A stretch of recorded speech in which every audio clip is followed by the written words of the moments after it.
আসসালামু আলাইকুম। কেমন আছেন সবাই? আমি আজকে আপনাদের সাথে শেয়ার করব কিভাবে আমি চিংড়ি মাছ রান্না করি। প্রথমে একটি পাত্রে ভালো করে তেল গরম করে পেঁয়াজ আর টমেটো দিয়ে ভালো করে ভেজে নিতেছি।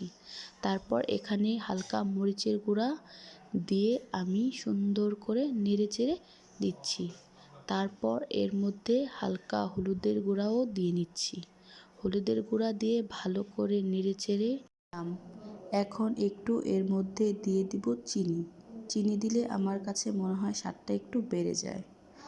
তারপর এটাতে দিয়ে দিলাম চিংড়ি মাছ দিয়ে ভালো করে কষিয়ে নিলাম। তারপর দিয়ে দিলাম এর মধ্যে কাঁচামরিচ দিয়ে হালকা নেড়েচেড়ে এই তো আমার রান্না প্রায় শেষ পর্যায়ে। দেখতে দেখতে রান্না প্রায় হয়ে গেল। দেখুন মাশাআল্লাহ, চিংড়ি মাছ ভুনাগুলা দেখতে অসাধারণ লাগতেছে। পরিবেশনের সময় দিয়ে দিব উপরে একটু হালকা বিস্কিটের গুঁড়ো। এটা দেখতে অনেক বেশি সুন্দর লাগে।